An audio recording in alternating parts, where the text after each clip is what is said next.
So, in the last lecture, we have discussed high-code theory.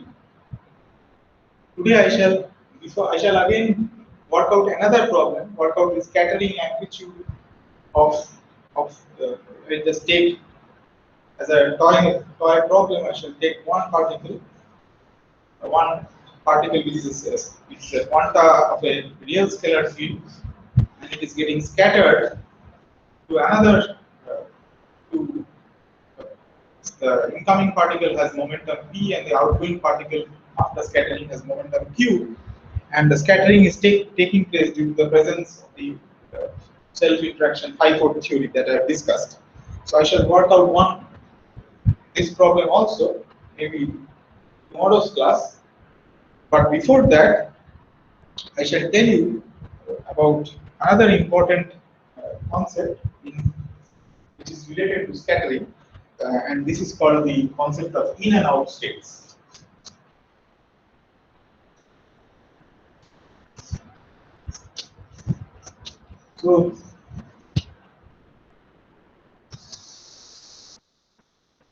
So Wheeler,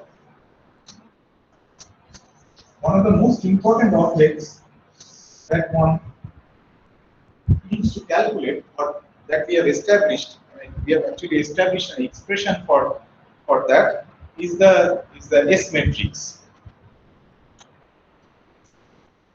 And this is one of the most important objects that is required to calculate scattering amplitudes. The S matrix is very important to calculate scattering amplitude. And the idea is that of John Wheeler's. So what happens is that in a typical scattering experiment, one starts off with particles that are well separated from each other, and therefore, since they are well separated from each other, they are now not interacting among themselves. So one starts off with such a setup, and then these particles are fired so that they come closer to each other, and once they come closer to each other, they interact in some complicated way, which is governed by some Hamiltonian H. The interactions are governed by the Hamiltonian H, and after they interact, they again move away, and they again become well separated from each other. So the initial setup, where the particles are initially well separated from each other and they are not interacting among themselves, this is said to be the remote past. So this is the remote past, and remote past epoch. You can use this word also, which means past time. And now the particles are fired towards each other, they come closer to each other, they interact in some complicated way, which is governed by this Hamiltonian H, and then after interaction they again move away from each other, and they again get well separated, and this is said to be the remote future epoch. So this is time t tends to minus infinity, and this is time t tends to plus infinity.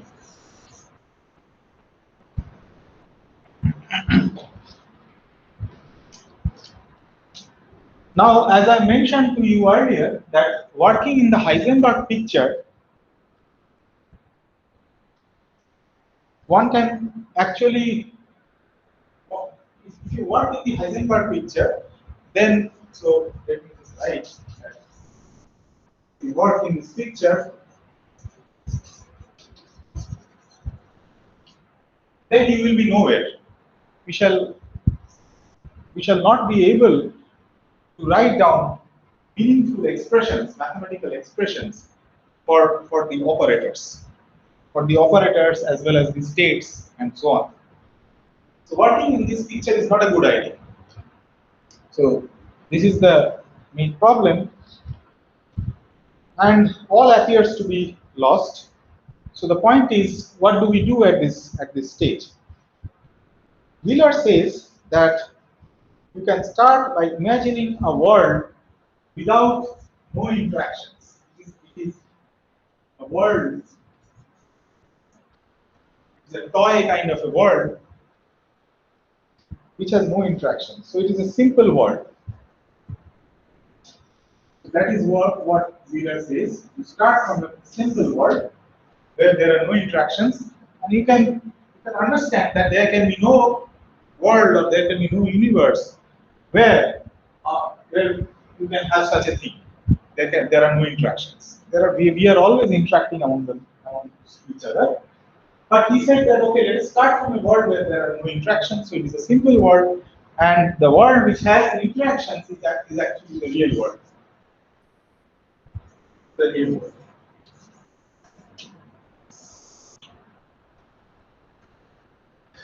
In the Heisenberg picture, you know that states are time independent.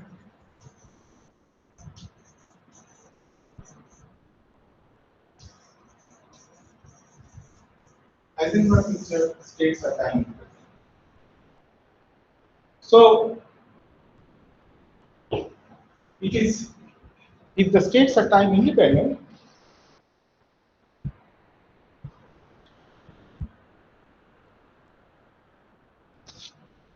hence the states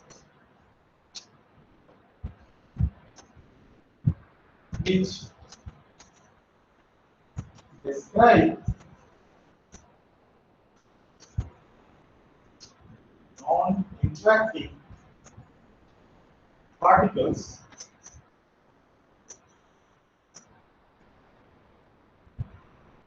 are eigenstates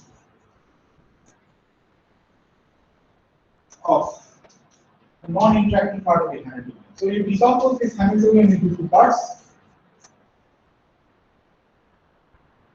States which describe non-interacting particles are eigenstates of the free Hamiltonian H0. And states which describe interacting particles are eigenstates of the full Hamiltonian H.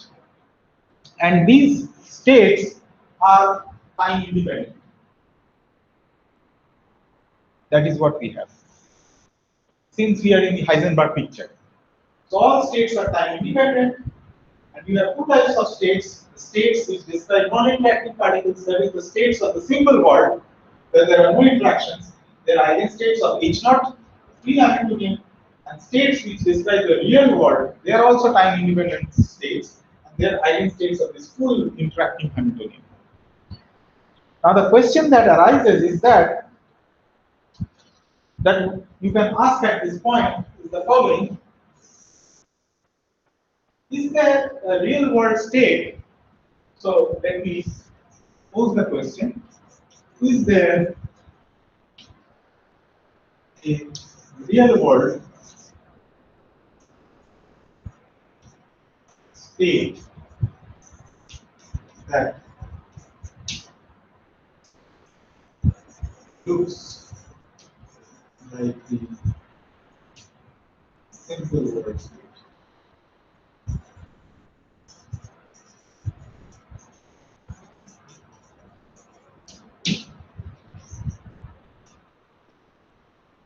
So let us suppose that you have two non-interacting particles.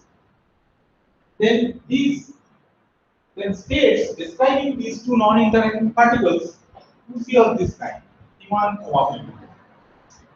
It's a time-independent eigenstate, and this is an eigenstate of the free part of the Hamiltonian H0. So this is a state of two non-interacting particles, and it is a state in the simple world. Now the question is there a real world state that looks like the simple world state? This is the question that you can ask, and the answer to this question is that there is such a state at the start of the scattering experiment. So when you start the scattering experiment, there is a state of the real world which actually resembles a simple world state, and that happens at the start of this scattering experiment. So this state I shall call it as in state, or you can also say that this is psi t. So this is a state, or you can alternatively say it is a state of two particles, two interacting particles, then it must be t. This is a state which is an eigenstate of the full interacting theory, but this is a state which is the same as a state of the simple world, but only at the start of the experiment. So you can have a state of the real world which resembles a state of the simple world. And how? The scattering matrix enables you to do that in the following way. So what you can do is, we already know that psi at t is equal to 0. So this is in the Heisenberg picture because this is a time independent. But this is also in the interacting picture. There is no problem because all the pictures coincide at time t is equal to 0. So you can write this as S 0 minus infinity psi minus infinity. Okay? And now this psi minus infinity I, this is nothing but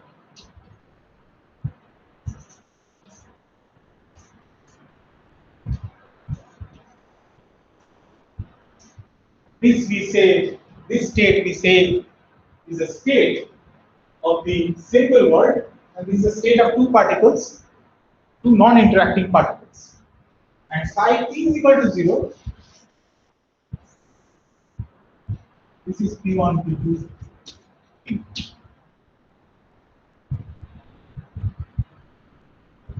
So this is what we have.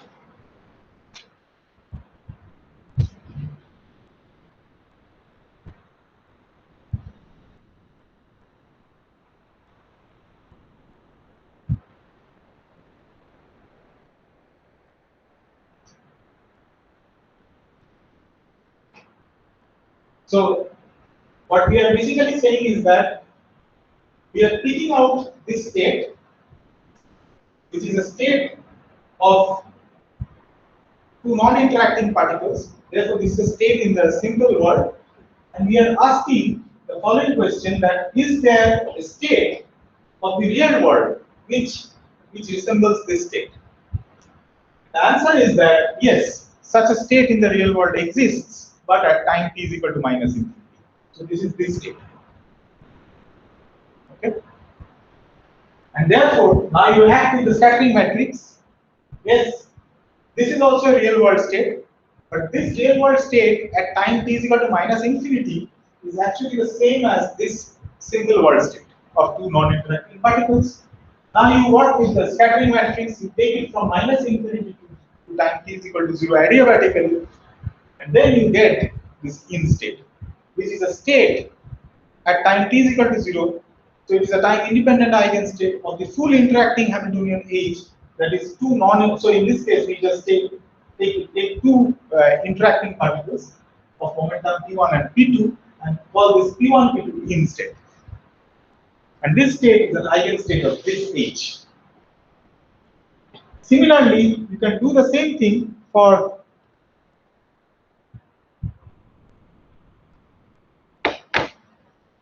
so what we are interested to calculate is the scattering amplitude or the probability amplitude of this following process.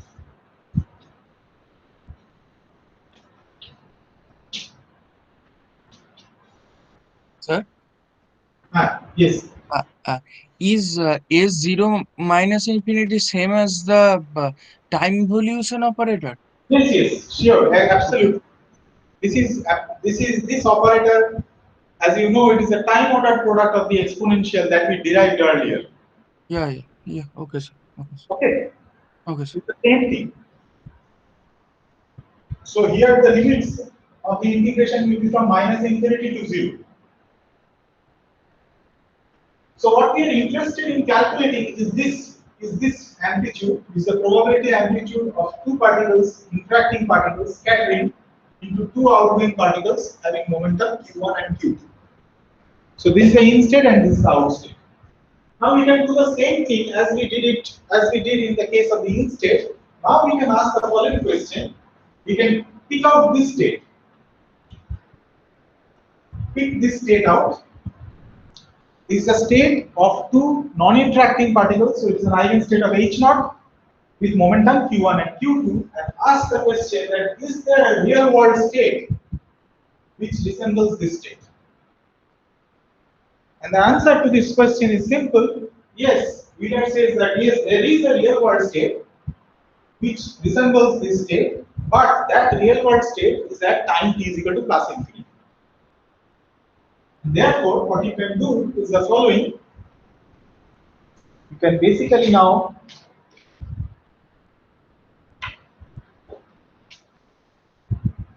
write phi out. This I write as q1 q2 out, and then what we can do is the following. So this is a state, this out state. This is again at time t is equal to 0. So this is a time infinite eigen state. So S infinity is 0, phi out. So this gives us a state phi at t is equal to plus infinity in the interaction picture. Because we know that the states in the interaction picture evolve via this S operator. Okay? Wheeler says yes, this is the real world state, this is a real world state, this is also a real world state, this is a time t is equal to 0. So this is the out state of two interacting particles with momentum q1 and q2. And this is also a real world state, but at time t is equal to plus infinity. But it is this state that resembles this simple world state. So this is basically nothing but q1, q2. So this state, the real world state, is this state, but this state is an eigenstate of H0. Therefore, this state is also an eigenstate of H0. This is the q1, q2. But what we need to calculate this object, but this object is the same as psi in out. So this is the same thing as this. So what we need to do is take a bra of this, but before that taking a bra, what we shall do is we just multiply both sides from the left by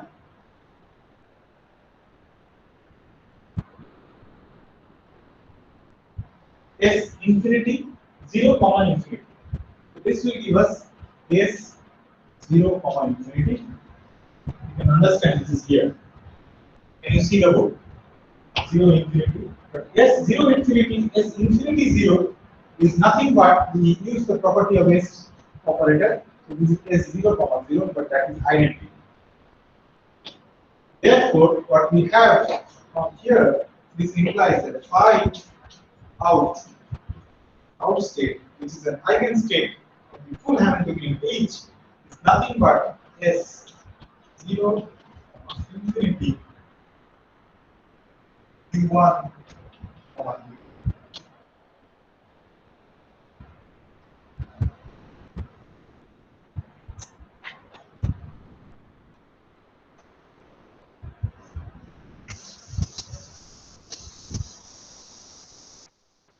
Okay.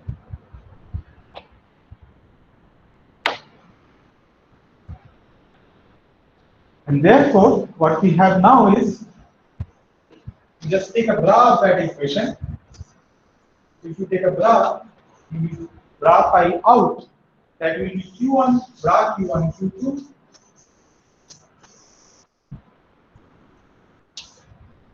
S dagger of 0 comma infinity. But now you use the property of S dagger 0 comma infinity. The property is just swap the arguments without the dagger. So this is basically q1, q2, S infinity comma 0. So that is what phi out bra is. Therefore, the probability of scattering from the in state with momentum p1 and p2 to the out state with momentum q1 and q2 is given by A, the scattering amplitude, that is phi psi in out, that is equal to, now what is bra phi out? This is this object, and therefore we have q1 q2 is infinity 0, and what is psi in? Psi in is basically s0 minus infinity. So let me just remove this part. S0 minus infinity is p1 or p2. But what is this part? Again, is the property of S matrix. So this is S infinity or minus infinity. Therefore, we have this to be Q1, Q2, S infinity minus infinity, P1. So what we have done is basically written down the scattering amplitude in terms of the S matrix and states, which are basically eigenstates of the free part of the Hamiltonian. So these states are basically free states. So they evolve via the free part of the Hamiltonian, which is H0. So this is P1 and P2. So the advantage of doing this is that you can therefore write P1, P2. This is not an in state, mind you. This is not in state. This is eigenstate of the Hamiltonian H naught. You can now write it down as, for bosons, if these particles are bosons, then you can write it down as a P1, a dagger, P2 vacuum. And this vacuum is the vacuum, is the state of the minimum energy, of the free part of the Hamiltonian, that is H naught. So what we have done is we have translated the problem where each and every parts you can calculate explicitly. This you know is the time order product of the exponential. You know what this is, and these are basically nothing but either P1, either P2, and with the vacuum this. This is the vacuum of the H, which is vacuum of H naught. So we now have an expression for the scattering amplitude. Once you calculate in terms of the in state and out state, the in state, so these in and out states actually capture all the effects of interaction. They are basically the interacting states. They capture the effects of interaction. They are states in the Heisenberg picture. But what we have done is relate those states in terms of simple world states, and these states are basically nothing but states in the interaction picture, but they are at time t is equal to minus infinity and time t is equal to plus infinity, where the particles are well separated from each other and they are not interacting among themselves. So we have translated the problem to such kind of thing, and now the calculation of the scattering amplitude is basically nothing but the calculation of a vacuum expectation value of this operator and these operators. So you can further write the amplitude as bra Q1, Q2, you can write down like this: vacuum a Q1, a Q2, then you have this operator minus infinity minus infinity, then you have a dagger, Q1, a dagger, and then you have this vacuum. So you can see that this calculation of this amplitude is basically nothing but a vacuum expectation value of all these operators. With also you have this S matrix operator sitting over here, which is a time ordered product of an exponential, and you also have the Hamiltonian in the interaction part of the Hamiltonian in the interaction. So you can basically now calculate this by using the Wick's theorem. So Wick's theorem at this point, Wick's theorem can be applied to calculate this object. You can apply Wick's theorem. So are there questions? Do you have questions at this point? So this is the concept of in and out states. It's a very important concept when it comes to calculating scattering amplitudes in quantum field theory, in particle physics. It is a very important concept that is required. Concept of S matrix and the concept of in and out states. So if you have any question at this point, you may please ask.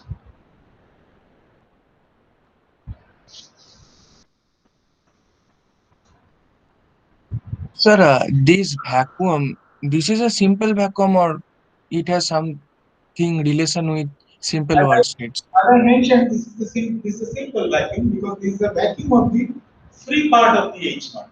Okay, okay. Why? Because the in state, I think, okay, let me go to the other side of the board. Okay, or maybe it's better to write it down. You have the equation here. Okay. You can see that this is the in state, right? Which is Yes. basically I. This state is being written down in terms of the state which belongs to the simple world. So this is a state of two particles which are not interacting among each other. Therefore, it is an eigenstate of H0. And therefore, if you want to create these two particles by the creation operators, A dagger operators, so what you do, you apply the creation operator with momentum P1 and momentum P2 on the simple world Hamiltonian, or on the simple world vacuum, which is this. This is a simple world vacuum. And the trick is that Wheeler says that yes, there is a state of the real world which looks like a state of the simple world, but only at time t is equal to minus infinity. And such a state is basically this state. And this state looks like a state of the simple world at time t is equal to minus infinity. Therefore, this, so you have this equation. This is a general equation because you can write psi at time t is equal to 0 in the interaction picture. You can write it like this: S0 minus infinity psi at minus infinity. Get in the interaction picture. Everything is in the interaction picture. But this in the interaction picture is the same as Heisenberg picture because this is a time t is equal to 0. This is the state of the real world because now they are interacting among themselves. Therefore, this is an eigenstate of the full Hamiltonian H. Okay? And now what you are doing is that you are saying that this state, if you just take it by the S matrix to another state, so this is again the state of the real world. But this state of the real world is at time t is equal to minus infinity. And therefore, you are asserting the following that, okay, your assertion is that this state of the real world, which is at time t is equal to minus infinity, is basically a state of two non-interacting particles. So it is a simple world state. And now you are saying that, okay, since this is simple world state, so just if it consists of two particles, just P1, P2, which can be created out of the simple world vacuum kept 0. And in the simple world vacuum, you know everything. All the propagators and everything are come out from this vacuum. The scalar field propagator, everything, they come out from that vacuum. So you can, the advantage is that you can now write down neat mathematical expressions, you can do calculations, you can apply the powerful Wick's theorem to calculate this object. And what we shall do, we shall not do it today, we shall do it tomorrow. What we shall do is, we shall try to calculate such an object. So, in the next class, we shall calculate this.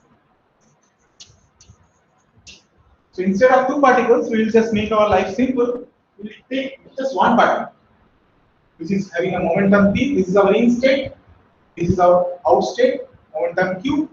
And the interaction that we have is lambda phi 4 theory.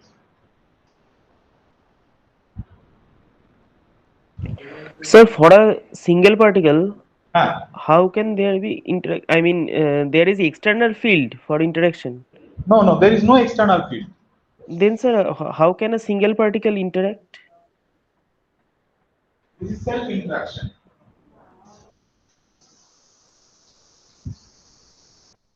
So your theory is something like this.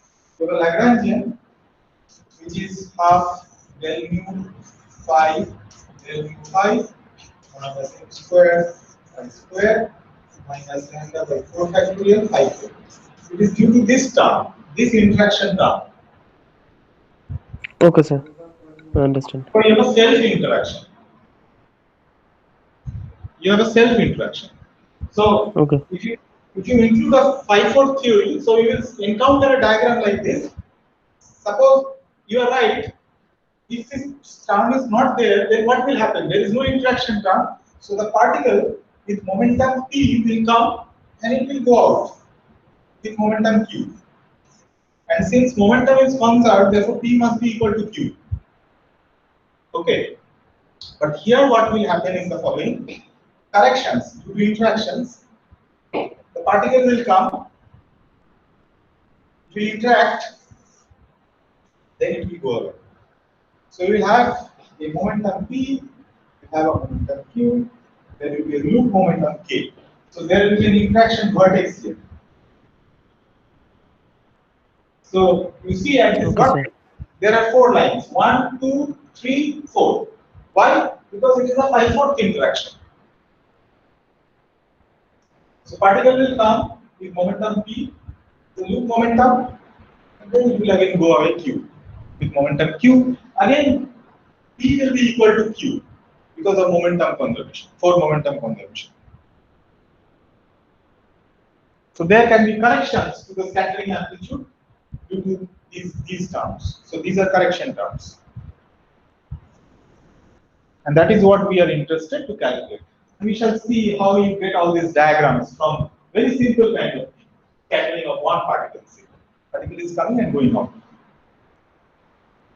This is just a very, I just want to show you the basically how you can define a diagrams and things like that. And you can actually show it in a one particle setting itself. You don't need scattering of 2 particles or things like that. You can do it in a one particle setting. So here, this thing, once you have this Lagrangian density, now you calculate the Hamiltonian density. So Hamiltonian density will be half phi square plus del I phi square plus lambda by 4 factorial phi 4. So this is your Hamiltonian density, and all these fields phi, they are actually fields in the interaction picture. Therefore, they are free fields. They evolve via the free part of the Hamiltonian nature. Everything is usually I put a knot here, denote that they are in the interaction picture. Now I just remove this knot and tell that okay, from now on the notation is that these fields are in the interaction picture. So this is so already. You remember the formula for S matrix. The formula for S matrix is something like this time order product of e to the power of minus exponential. You put the limits of time, and then you have d4x, hix. So hix is nothing but this lambda by 4 factorial phi 4. The hix is the interacting part of the Hamiltonian in the interaction picture. Therefore, it is written, everything is written in terms of interacting fields. The fields in the, not interacting fields, other fields in the interaction picture. Therefore, in this case, the hi that I write down here is actually given like this. And we will calculate, we will see how the calculation goes and how you get the various diagrams in tomorrow's class. Hopefully, in tomorrow's class, we will. Sir, Ah, in please. self-interaction, the particle is interacting with itself. Yes. I mean, how can we visualize the process? I mean, So physically, how we the can interact? visualization is this. That is why we draw Feynman diagrams. See how we can interact. Yeah, that is okay, but how the momentum is suddenly changing due to the interaction? I mean, is there something arising, some new particles from it, or No, something like that? it is the part that of the particles that you have. They are the particles. They are the quanta of the same field phi. Here there is only one field. Here quantizing that field, the particles are the quanta of that field, of the scalar field phi. So there are no new particles. So this particle and this particle, their nature are not different. They are the same spin, they have the same mass and whatever. So there, it is not that this is an electron and this is a positron. Okay. Or it is not that this is a scalar field, this is a complex scalar, this is a quanta of a complex scalar field. The quanta are the same real scalar field. So these two particles have the same properties. Only thing is that it's coming to the momentum P and going out with the momentum Q. But momentum has to be conserved. So we will see what happens tomorrow. So momentum will be conserved, and therefore you will get a momentum conserving delta function. When you do the calculation, a momentum conserving delta function will come out in your calculation. And self-interaction means, so that is what you see, the vertex, you have a self-interaction. So there are 4 lines, and the lines are same. It is not that, let me just draw another diagram. It is not that you have something like this. You have a solid line, and then you have a dotted line, and then it goes like this. No, this is not the case. The same solid line. Why? Because it has to be 1, 2, 3, 4. So the vertex is like this. You will see how you can get such diagrams. We have already seen earlier when we calculated the propagator of 2 particles moving in the interacting vacuum. We have seen these kind of loop diagrams, but now we will once again see loop diagrams in the context of scattering amplitudes with the lambda 5/4 interaction. Okay. Okay, sir. So let us finish here today. We will continue from here in the next class, in tomorrow's class.